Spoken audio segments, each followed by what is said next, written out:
Tomorrow morning, if the organizers are correct, hundreds of people, demonstrators, will gather on Parliament Hill opposing the XL pipeline. That group, Clayton Thomas-Muller, an environmentalist, also by David Cole, who represents workers in the oil business in northern Alberta, particularly in the heavy oil business, and by Alykhan Velchi, who is the organizer, which many of you already have heard of, Ethical Oil. Let me go to you first, Mr. Thomas-Muller. There are all kinds of pipelines. I've lost track of how many across the United States from Alberta. What's the matter with this one? Well, if the Keystone XL is approved in November by Secretary of State Clinton, it will result in a dramatic increase of 30% of extraction in the tar sands region. With it, a social and economic and human rights costs, especially for local First Nations, who have been suffering disproportionately from extreme rates, who have seen their water systems, their air quality, the quality of the animals that they live on in the land destroyed by the tar sands industry. You know, we are adamantly opposing the Keystone XL pipeline because of the critical human rights situation that's playing out in First Nations communities in northern Alberta.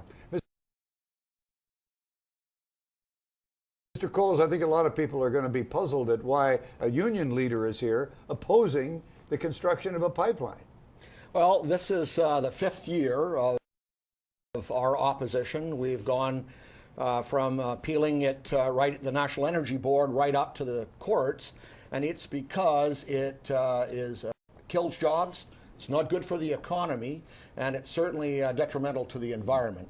So you can't delink them. We think it's a critical mistake, and we're diametrically opposed to exporting raw bitumen out of Alberta.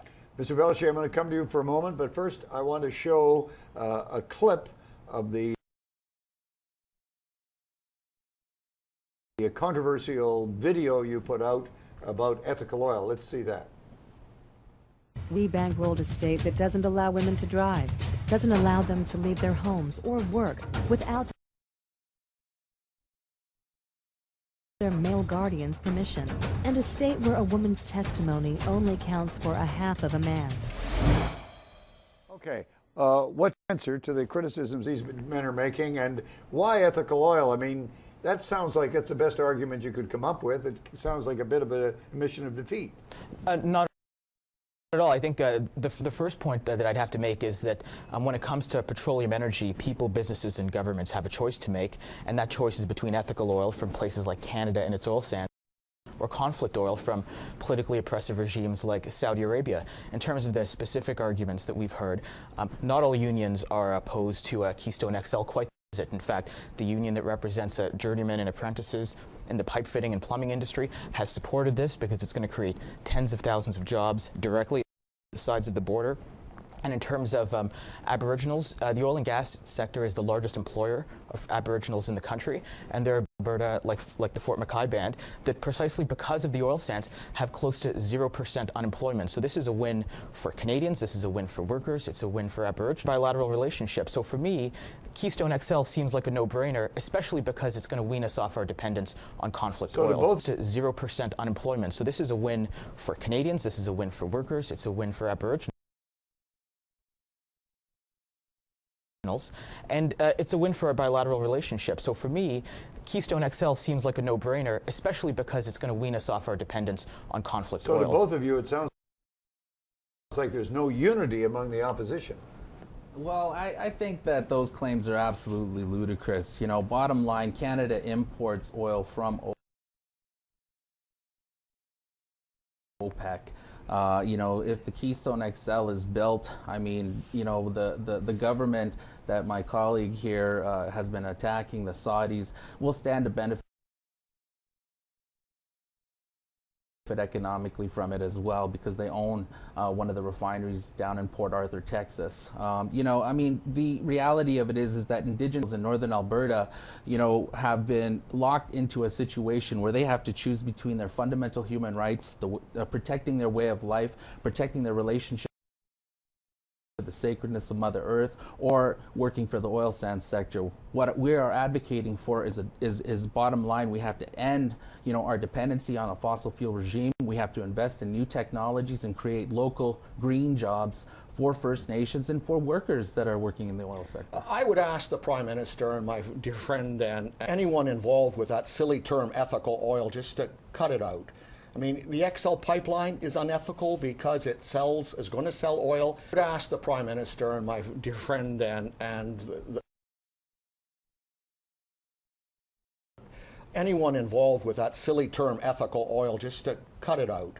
I mean, the XL pipeline is unethical because it is going to sell oil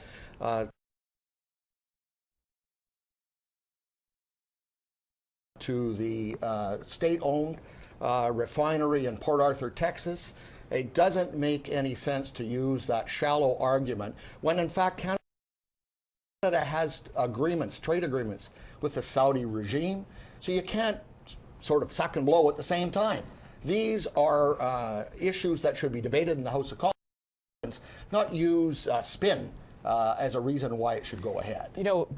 Craig, oil is like any other commodity. It's like coffee or it's like chicken, and just like when we buy coffee, we want to buy fair trade coffee. Just like when we buy chickens, we want to buy free range chicken, not factory farm chickens. When we buy oil, I think our preference should be to buy, as I call it, ethical oil from places like Canada, which respect the rights of women, respect the rights of gays and lesbians, as opposed to conflict oil. And that's really what the choice. That's why the Harper government cut off oil. funding to the Sisters in Spirit Fund, who was trying to identify the 600 murdered and missing Aboriginal women in this country. Well, that has absolutely nothing to do with Keystone XL. I hardly think that Canada is in a position to say that it respects the rights of women when the Harper government has done nothing but cut off funding to women's advocacy organizations in this country. I think if you compare the treatment and the rights of Aboriginals in Canada, which are protected by the Charter, with those of Indigenous peoples in, for example, Sudan and the Darfur region, I think Canada stacks up quite well compared to conflict Aboriginal women regime. in this country. I don't think we should get into a situation where we're comparing one life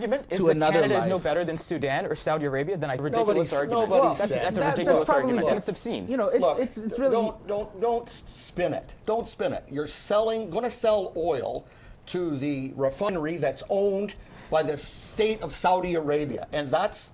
Speaking of spin, last week you were making your arguments, and you referred to this as ethical oil ad, which Craig just showed, and you said it had racist overtones. So my question is this: first of all, I think it's absurd on its face to say that an ad that I designed has racist overtones with respect to other visible minorities. So I want to know, first of all, are you willing to repeat that argument now that you're a foot away from me, and are you willing to justify it and say what is racist about criticizing the treatment of women in Saudi Arabia? That's not what I said. You used the word racist overtones. That's exactly what you said. Exactly what I said. The question that I asked in the context was, how can the Canadian government sell oil to Saudi Arabia and then say that it is ethical oil? You said the ad had racist overtones, but I'm glad that you're not willing to repeat it now that you're sitting next to me. Let's talk about spin here. I mean, the reality of it is the tar sands industry here in Canada is ground zero for the technology as well. There are a dozen countries across the planet, many in the global south, like the Democratic Republic of Congo, like Madagascar and other places,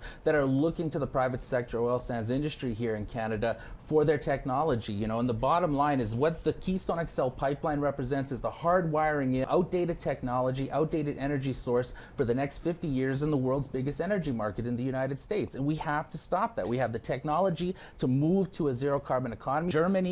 Germany's got 250,000 workers employed in the renewable energy sector, 20% of the total country's energy on renewable energy just this year alone. Technology's there. We should not be continuing on with dirty oil. Mr. Coles, I'm going to give you the final word here because I want to say, are you fighting a losing battle here? The State Department isn't going to be talking about environmentalism. They're going to be talking about national interest. The State Department apparently has already said they find no reason why this shouldn't be built. So doesn't she have a bias? She's probably going to support this thing. Well, they have another problem in Canada is the permit is expired for XL.